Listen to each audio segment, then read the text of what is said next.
Hey there, welcome to episode 156 of the Let's Innovate for Vegas audio program. I'm your host, Managing Director of the Innovate for Vegas Foundation, Dan Hugo. We are recording this at 12:12 a.m. Pacific Standard Time here in the Greater Vegas area on Tuesday, February 10, 2026. We normally publish on Tuesdays, possibly in the morning. Not quite this early, but we'll be ready for later in the morning. Today's title and topic, Challenges and Challengers. Also, do note this is the final episode of Season 2 of the Let's Innovate for Vegas audio program. We'll see what we can do with Season 3, which will coincide nicely with the Smarter Smart City Challenge, which is, as you might be guessing right now, part of what we'll be talking about today. If you are not familiar with the Innovate for Vegas Foundation, well, let me tell you, we were originally... we rebooted the Code for Vegas organization, which helped put together the open data infrastructure in the Greater Vegas area, like a decade ago, as part of Code for America. When we rebooted the Code for Vegas Foundation, we did not rejoin or become directly affiliated with Code for America. Code for America sunset the Brigade program that had evolved between the time that Code for Vegas was working with them and then present day. In the meantime, we got some questions now and then about, well, I'm not a coder, can I participate? So we were thinking, it's a new day. So the Greater Vegas area, the city of Las Vegas in particular, does make some hay out of the notion of being a global innovation hub or an innovation hub in general, the Innovate.Vegas website, the Innovation District, the International Innovation Center. It's a thing. So we decided, innovation can take many forms. It's a little bit more generic. So let's go for a migration from Code for Vegas to Innovate for Vegas, and we'll see what happens. So Innovate for Vegas Foundation, as a Nevada nonprofit corporation, Code for Vegas Foundation was formed in June of 2022. Innovate for Vegas rename took place the following year.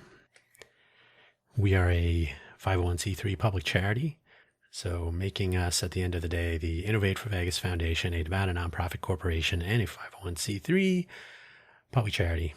Our purpose is to enable and encourage ideation, innovation, and implementation to make our communities better.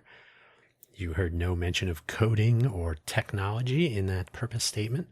Innovation can take many forms and can be done by many people. The requirements to innovate are pretty much none. Anyone can do it, including you. The Let's Innovate for Vegas audio program is, it's an audio program focused on our activities, our initiatives, and the people taking part. Those people might be in the Greater Vegas area, or they might be somewhere else. How big is the Greater Vegas area anyway, when you really think about it? One of these days, I'm going to write some of this stuff down. Challenges and challengers. That's what we're talking about today. Hopefully, wherever you found this audio program, you're able to locate the episode description, including the show notes, which includes a brief summary, which I'll read to you. It is one sentence. It ends in an ellipsis, so you know we're cool. The two usual links, we'll start adding some links back into the mix as we get into Season 3. In the meantime, let's talk about challenges and challengers today. The summary of today's episode, we are putting together the Smarter Smart City Challenge. At the time of this recording, seems like a good time to connect challenges and our challengers initiative, and more importantly, the humans that are presumed to be the challengers.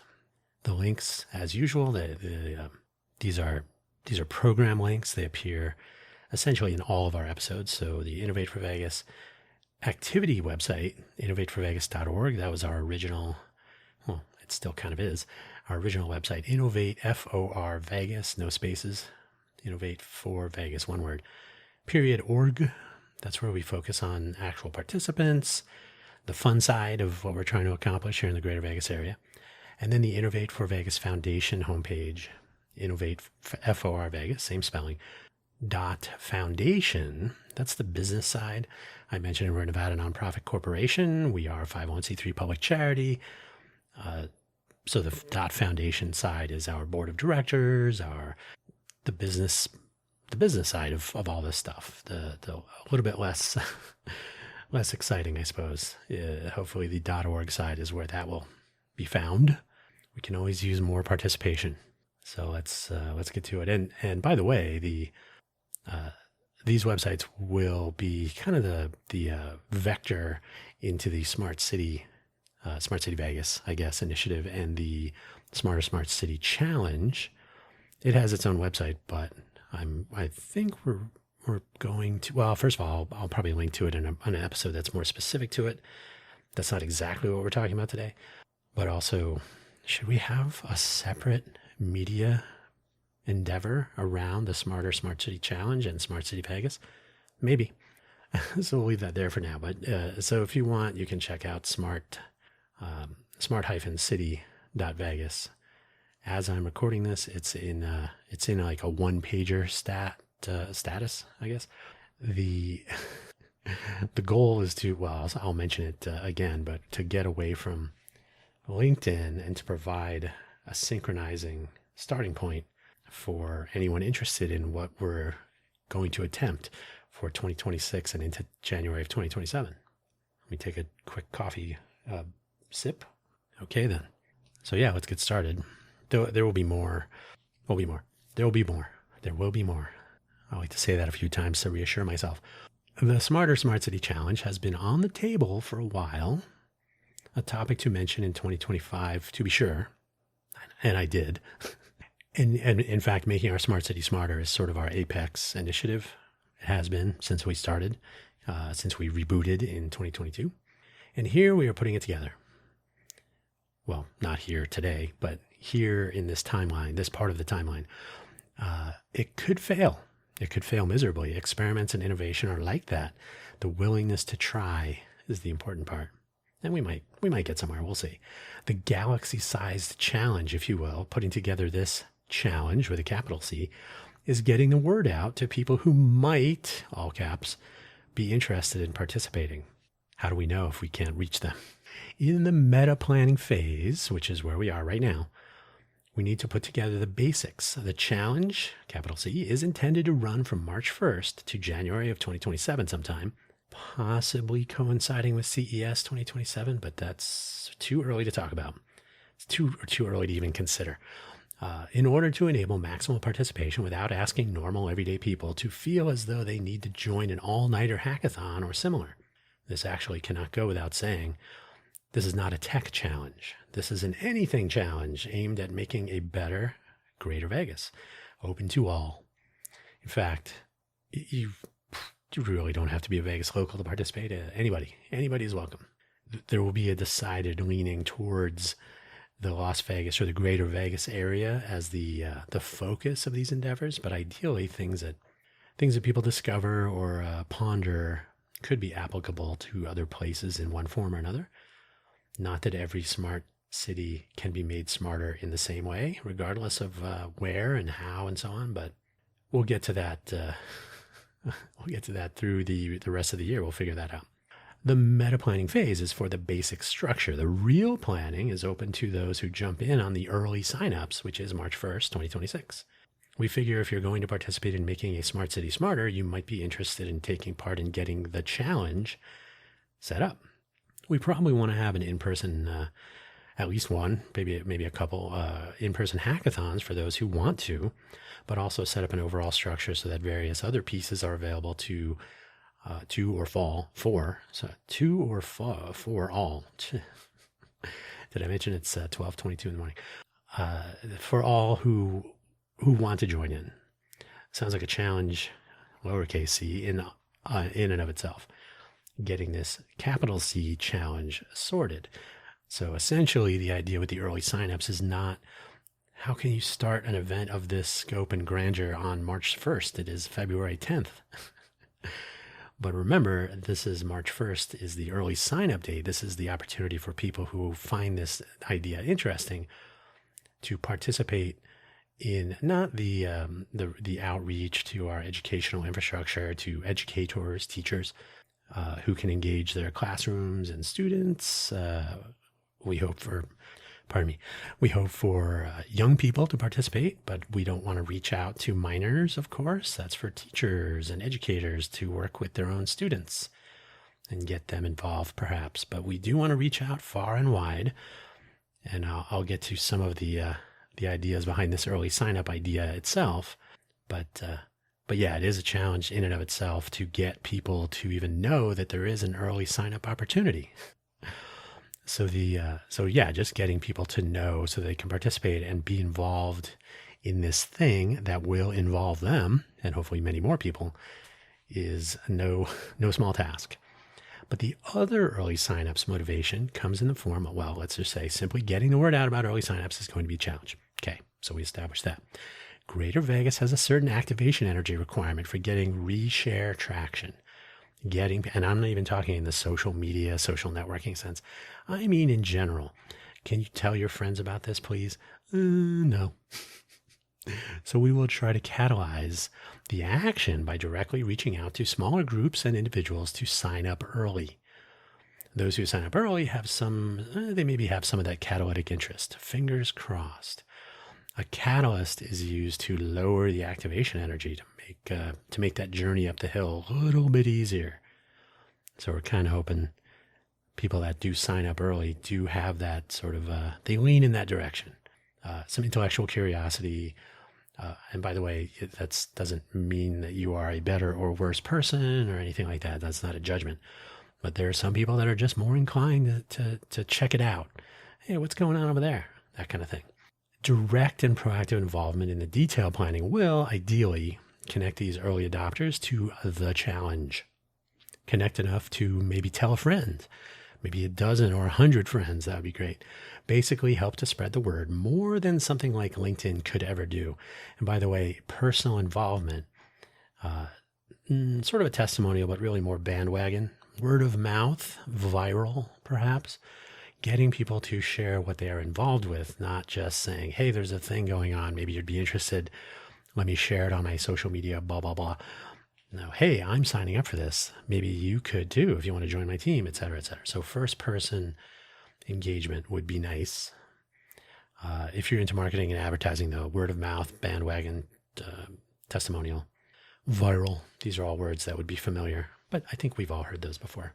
Bandwagon, not so much. People aren't really into that so much. But hey, be in the cool crowd. Jump on the bandwagon. Right? Old school. Since the intent is to enable anyone to join in at any time with only the end date or dates and any outcomes with a deadline of sorts. So you didn't, can I participate? It's May. It's May of 2026. Absolutely. Hey, it's December of 2026. Can I still join? Absolutely.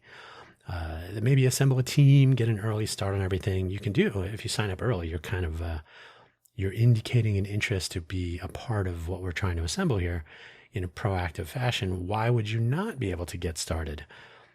Early adopters could conceivably consider the idea of the idea discovery, and ideation beginnings first or early.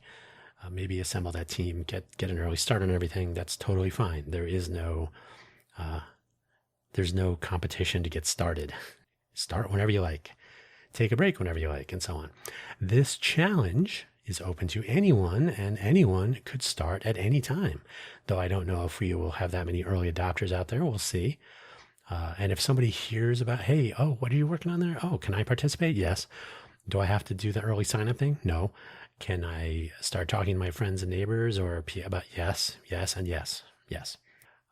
So I don't know if there are many early adopters out there. We're going to find out, and I will happily be wrong. We are presently thinking something like 150 people to make an early startup group of participants. I don't know if that's the right number, but something like that, not 10 people. There has to be a certain amount of momentum that we can develop. And trust me, 10 people cannot do it here in Vegas. It's got to be a little bit more to get a little bit more attention, the nature of the thing. So this is a good time to talk about the Challengers Initiative. This is where the whole idea behind the Challengers Initiative gets a callback right now. Here we are. Bam. Something I noticed when we were facilitating the NASA Space Apps Challenge, I think it's the NASA International Space Apps Challenge, I think is the official name. Global. Everybody is, with few exceptions, is welcome to participate in that. And you set up an event, and so there's a local facilitation for local participation. It can be virtual or in person or a hybrid event, both. We went with a Las Vegas event, hybrid participation. We eventually just went with virtual. So it was online only. And I'll tell you why, because we only had 12 people participating, and it's very difficult to get any sort of sponsorship or facility support and all this other venues and all that stuff for a dozen people. That's a big table in a restaurant. So it was virtual, and that made it a little bit easier for young people to participate as well, people that were in high school. Getting people to even become aware that there is such a global event taking place was essentially impossible.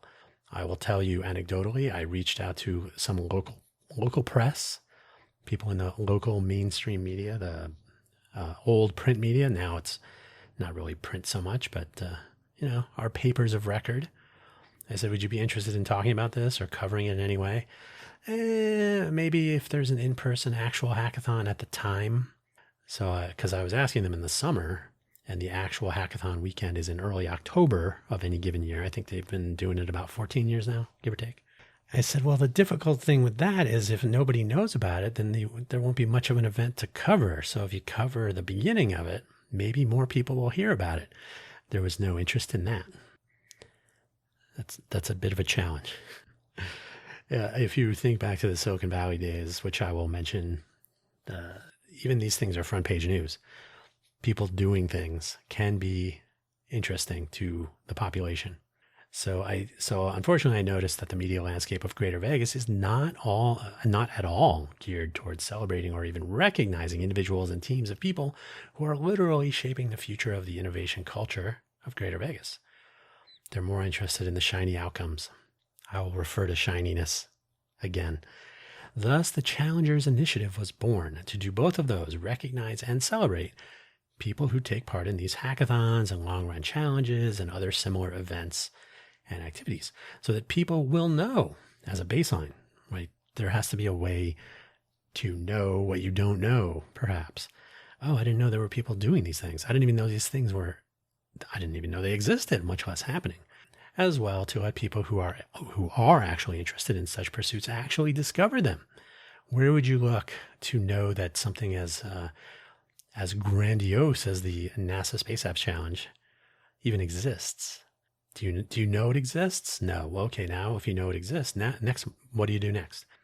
Not necessarily the one and only point of publication, but certainly if there is something like the U.S. Congressional Apps Challenge in the future, and that one is also an annual event, happens to be around the same time, but it's not a weekend hackathon. It's right around the same time as the NASA Space Apps Challenge, which is a single weekend. Someone who might not be aware of the Congressional Apps Challenge could come across it on a platform geared explicitly toward people and challenges, an information portal of some sort, maybe. Another shortcoming, pardon me. If we're being honest, another thing found rampant in Greater Vegas, the barrier to entry to getting local media from the classic press, like local newspapers and television and radio news, to new media and influencer content creators. To get anyone to take notice of anything that is not the Strip, the fun economy, trademark held by UNLV Office of Economic Development, granted in February of 2025, by the way, crime and politics and the odd 2-minute human interest story, everything else is not that interesting. On the off chance that someone in our local media environment wants to discover what is happening in this corner of the ecosystem, those pursuing outside the box thinking, novel ideas with a little bit of a competitive notion behind it, a one-stop platform might help. It might, and that hill is steep, we'll see. But hey, what is innovation if not a little bit of risk and exploration? So cultivation is the thing. This is not a new topic nor a new idea here by us or in general. So it's a thing that I have mentioned previously. It's a thing I myself experienced directly in Silicon Valley, although I think we should all recognize, if you are trying to cultivate a culture of innovation wherever you are, the innovation culture in Silicon Valley got to start a long way back. Think Gold Rush, 1849. Think Leland Stanford. Think Stanford University, named for his son, who unfortunately did not survive an illness. Think a lot of moving parts and a lot of people who were definitely a part of an innovation culture for quite some time. So if you were around for the dot-com era in Silicon Valley and probably other places, but the light was shining very brightly on the Bay Area, to be sure, between 1993 and 2001, you may recall that startups and similar shenanigans were front page news, granted at a time when there was a front page of paper newspapers and magazines to be news upon. Do you remember those? Maybe not. Maybe not. Today, shining that light is an important but difficult thing, as there is a lot of light shining on a lot of shiny objects, certainly here in Vegas, but in general. No more true than in what people traditionally think of as Las Vegas. What is Las Vegas? Possibility and opportunity can get lost in the noise. They so often do. The focus on what is significant and lately troubled component of the local economy, granted, but certainly the Strip, for example, but certainly not the only thing going on in Greater Vegas. The fun economy is a part, but it certainly gets the whole of the attention, except for crime and politics. That's in there too. A culture of innovation is always in need of attention, some cultivation, of course, and maybe some new ideas and participants now and then. Let's be honest, the culture of innovation is all about new ideas and participants, but that is a hill to climb. You will most likely find mentions of innovation culture in a company setting. So if you were to Google, you will find, innovation culture, if you're at a company that blah, blah, blah. And so they'll talk about these bullet items, like here's what you should look for or try to encourage or enable in a corporate setting, in a company that wants to have or develop or expand or otherwise cultivate a culture of innovation. And it's a discussion worth having in that context. If you have a startup or even if you're at a big giant company, anywhere in between. But at city or county scale, for a place like Greater Vegas, the existence of such a culture at all could be, maybe should be, considered more shiny than it is reflecting lately. In other words, it's in need of some cultivation and some attention and certainly participation. Will the Challengers platform change that? Well, awareness and discovery are important, so maybe a little bit. Will the Smarter Smart City Challenge change that? Maybe a tiny bit. So if we add the Challengers platform and the specific Smarter Smart City Challenge that we are certainly facilitating, we're the fiscal sponsor, by the way. We are a 501c3, so those who would like to support the Smarter Smart City Challenge can do so with our foundation as the fiscal sponsor of the undertaking. This assumes that there will be others in a sort of a peer level of participation in the challenge. So if it's only the Innovate for Vegas Foundation, then we're sort of the de facto fiscal sponsor. But if we can get some others to collaborate on facilitation, then we are certainly happy to fiscally sponsor for the purposes of supporting the event. This is not tax advice, by the way. Not even close. But awareness and discovery are important. So maybe important. Who needs that extra T in there? No, important. The old and correct way to pronounce that word. So maybe a little bit as well. Maybe a little bit of change, a little bit of influence will take place thanks to these little efforts. A few little bits like these might add up to a lot. We'll see if we can get others to do a few little bits as well. They may have before in other places. They have. It is small moves and then multiplied many times over. So let us see what we can see. We'll shine some light and see what reflects. So some things to think about. We have a lot of work to do on deploying the Challengers platform. This has been something that we've talked about, but hasn't really gotten much attention in the way of like, yes, I would like to take part in that. So this may be a very small team of maybe as few as one person. We'll see.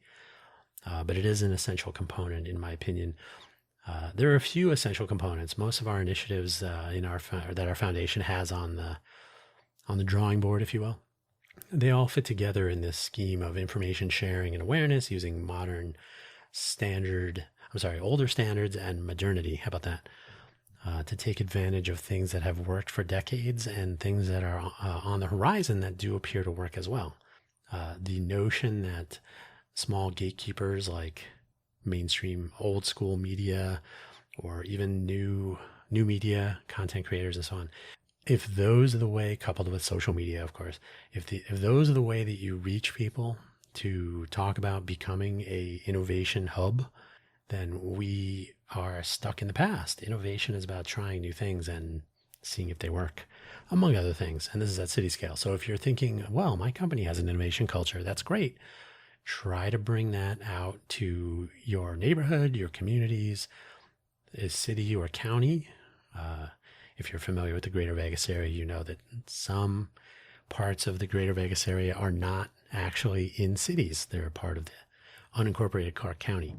But generally speaking, if you want to take part in this, or if you want to help to cultivate and enable and encourage to elevate all those nice things, then maybe you're an early sign up type of person. So keep your ear to the ground, I suppose, or keep your eyes open, or check out the world and see if we can make a dent in it. And hopefully you will want to take part and help us see this through. And hey, we got plenty of time, right? Famous last words. That's where I'm going to leave it for today. A quick episode. There's plenty to do, and you can be one of those people that helps us do it. Take it easy, and to be continued through 2026. Take care now. Bye-bye.